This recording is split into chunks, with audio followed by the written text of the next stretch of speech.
You know, Oliver's called me talentless, hacky, unfunny, ugly, old. He said my career is dead, but you know what, buddy? My career might be dead, but you are literally dead. What a fucking idiot. Fucking hell. One of the very first conflicts I ever had with Oliver was he brought the world's biggest jewel vape into my studio to try to one-up me. As you can see, he fell short. But I figured the best way to pay homage to my old nemesis is to bring the monster vape out for one more time. One fat rip for my homie. Let's do this. Oh, dude, fuck. That shit rips nasty. I put a little bit of his ashes on there. I hope you guys don't mind. I helped myself to the urn. Oh, nasty. Logan Paul has somehow found himself caught up in another controversy, this time over the way he reportedly handled a situation involving someone who had passed away. People are talking about it again. Now we're talking about Oliver Tree, the well-known singer and performer. Sadly, about a month and a half ago, on June 14th, he reportedly lost his life in a tragic helicopter accident after two helicopters collided in midair. The heartbreaking news shocked many fans and quickly became a major topic of discussion. Oliver was also fairly well known in the commentary community.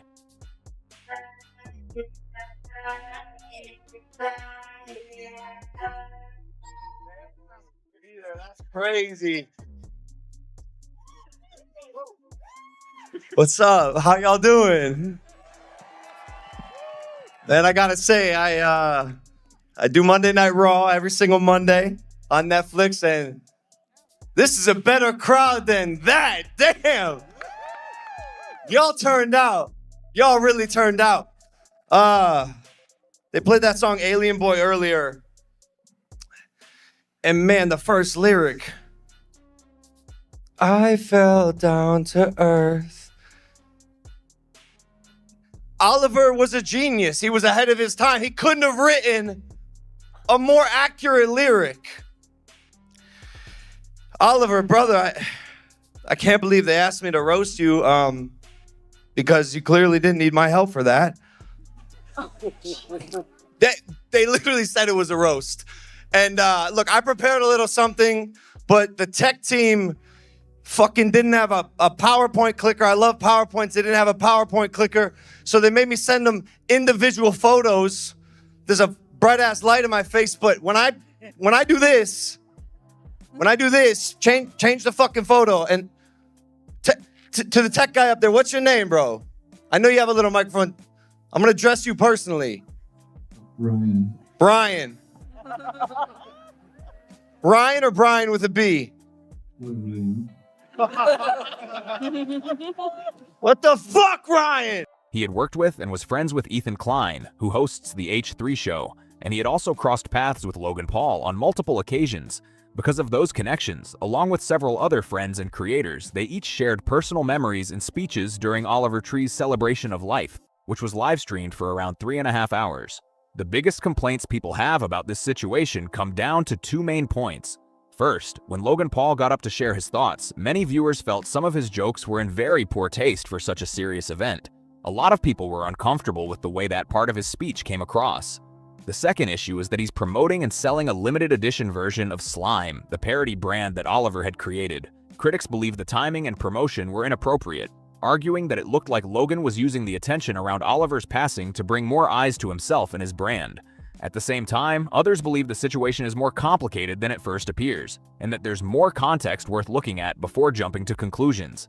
I have to admit, this surprised me, especially considering everything I've covered about Logan Paul before. In this case, I think some people are judging the situation a little too harshly. It also feels like a lot of important context is being overlooked because many people already have a negative opinion of him. To explain why, I'm going to show clips from Ethan Klein's speech since he spoke right before Logan Paul. That way, you can see how the event was structured and understand the full context before forming an opinion.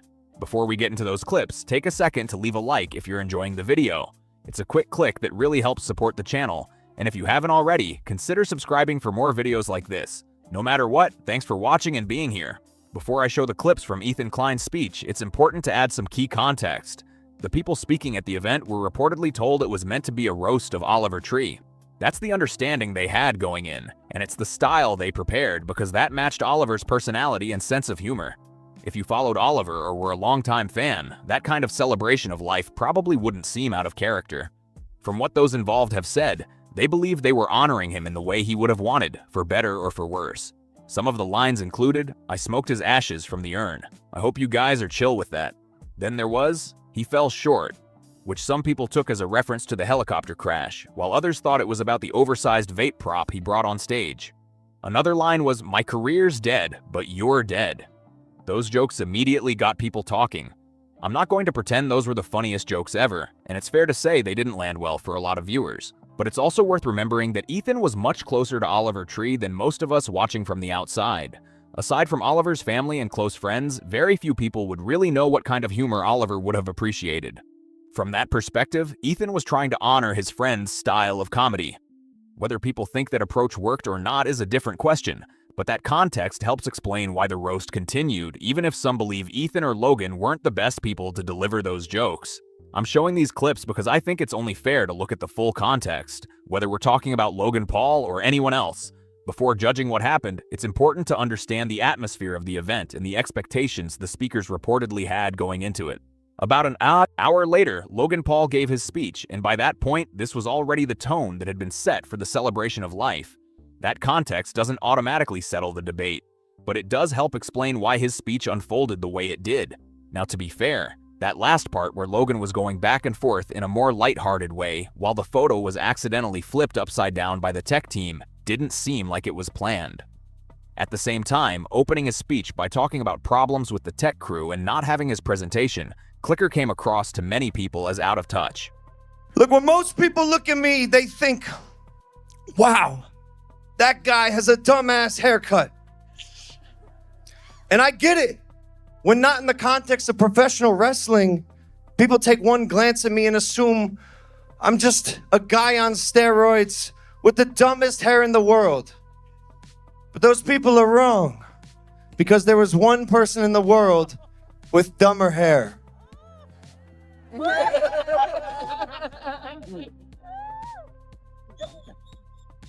This is Oliver Tree.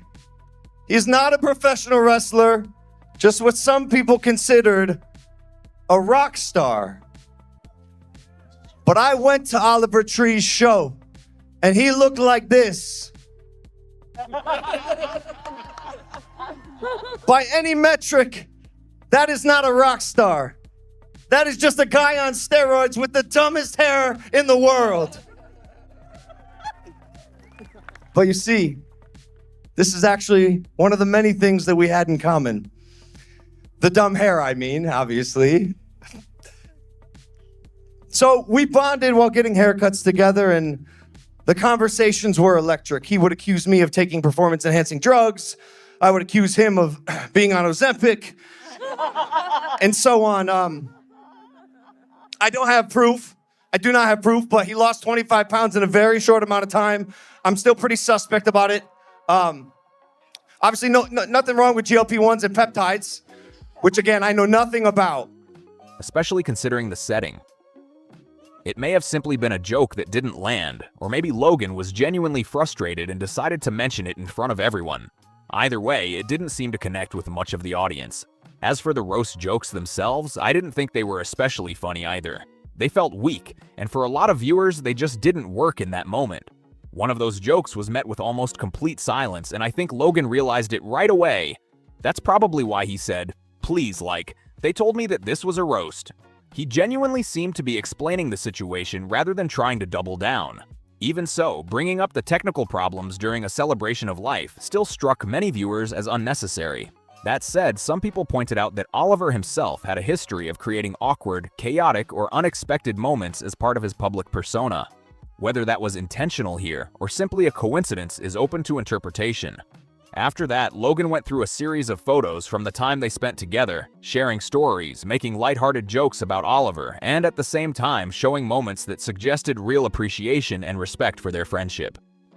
At one point, Logan made a joke that involved saying, "I take steroids," using himself as the punchline while also teasing Oliver. It was more self-deprecating than some of his earlier jokes, and overall, it came across better than the others. By the end of that part of the speech, it led into what was probably his strongest joke of the set. Logan then continued with the presentation, going back and forth between stories and photos from different moments they shared together, including clips and pictures from when they wrestled and when he dressed up as Oliver Tree. It followed the same roast-style format that had already been established earlier in the event. Looking back at everything, I think the biggest reason this became so controversial comes down to two things. The first is how Logan's jokes came across, and the second is the slime product, which we'll get into in a moment. As for the speech itself, a lot of people already have a negative opinion of Logan, so they're naturally more critical of anything he does. Since many of the jokes didn't land, viewers who only saw short clips without the full context could easily come away thinking he was simply being disrespectful. Aside, guys, Oliver was everyone's best friend. He was an adventurer with an incomparable zest for life and the ultimate ability to make anyone feel seen and heard. Oliver is a generational artist whose legacy and music will last forever, and he'd be proud of all of us for keeping our heads up high by celebrating the impact of his time here on Earth, because at the end of the day, life goes on, and you get it. Look, my name is Logan Paul, and it wouldn't be on brand for me if I didn't plug my brand while people were watching. Captain's crow's nest. I'm gonna have to cut your speech short. I knew all that came from your heart and stuff, but one of our sponsors needs to play an important message. Sorry, man. I don't make the rules, and this show ain't gonna pay for itself. Slime was founded on just two principles: live good, feel good.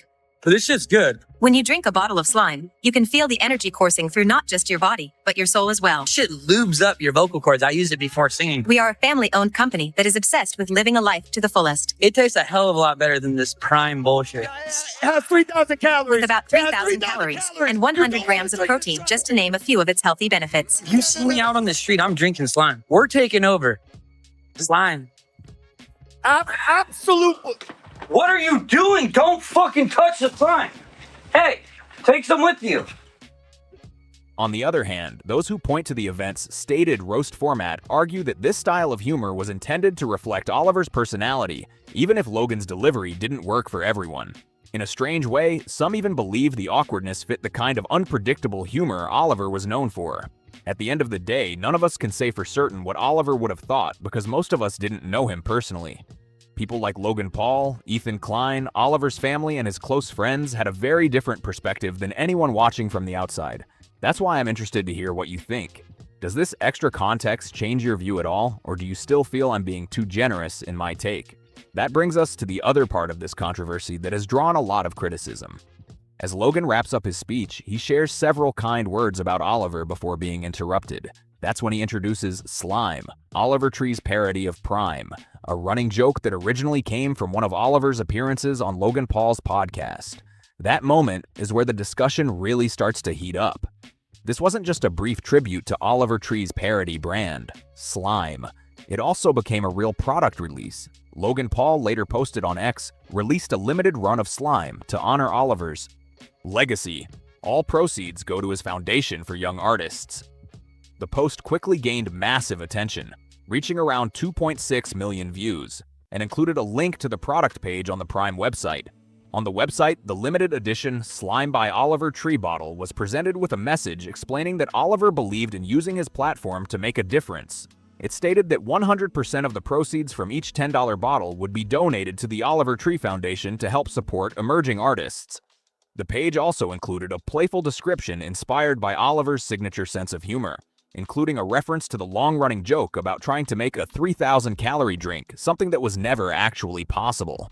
Even with the charitable goal, the promotion sparked plenty of debate online about whether the timing and approach were appropriate.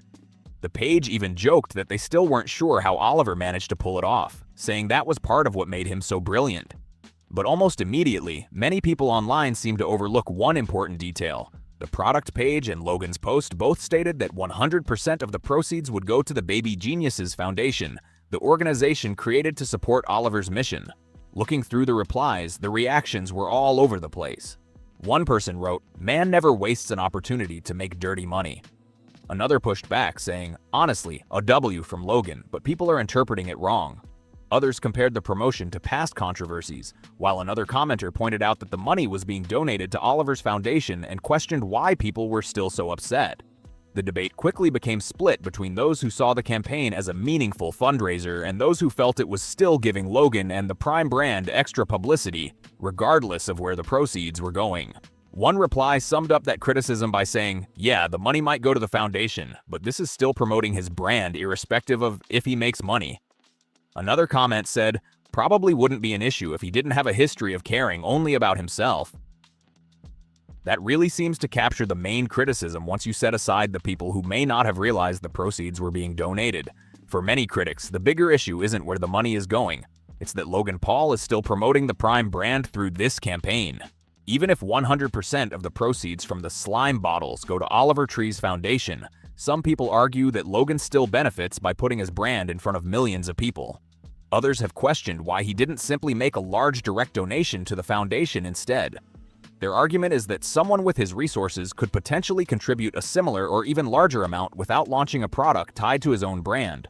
Some have also suggested that a direct donation would have avoided the perception that the campaign doubled as marketing.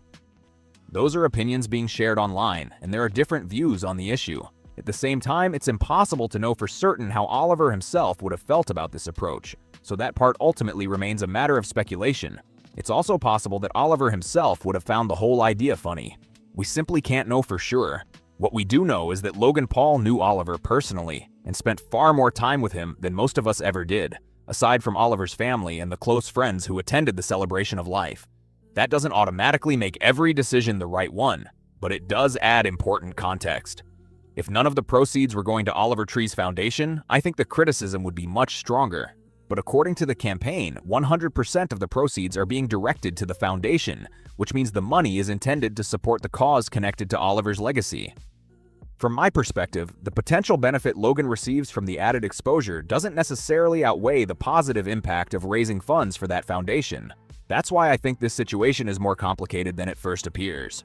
It's also worth considering that Logan has already faced plenty of criticism over this campaign, so any promotional benefit some people believe he might receive could be offset by the negative public reaction that has come with it. I don't want to speculate too much, but I'm genuinely interested to hear what you think. To me, this feels like one of those situations with a lot of gray areas, and I'm curious whether people outside of X and social media comment sections see it differently. One of the biggest reasons I wanted to make this video is because it seemed like a lot of the discussion happened without everyone having the full context. Like I've said before, I'm not a fan of Logan Paul, and I actually have another video coming tomorrow covering his lawsuit involving CoffeeZilla.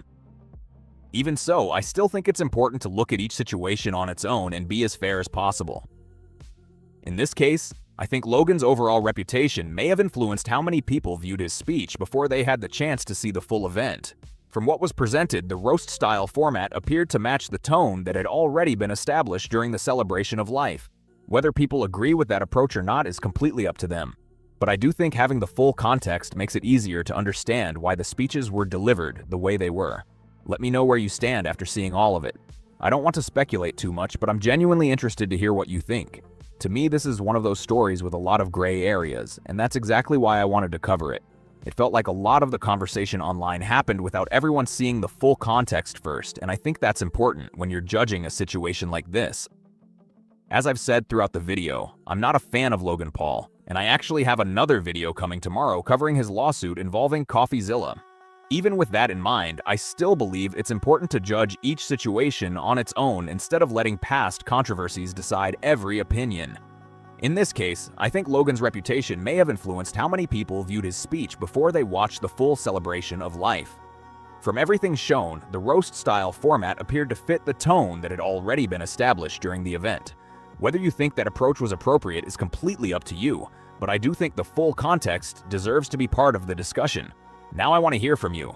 Do you think people judged Logan Paul too quickly, or do you believe the criticism was completely justified? Let me know your thoughts down in the comments, because I'm really curious to see where everyone stands on this one. If you enjoyed the video or found it helpful, don't forget to leave a like, subscribe to the channel for more content, and share this video with anyone who might be interested in the discussion. Thanks so much for watching, and I'll catch you in the next one.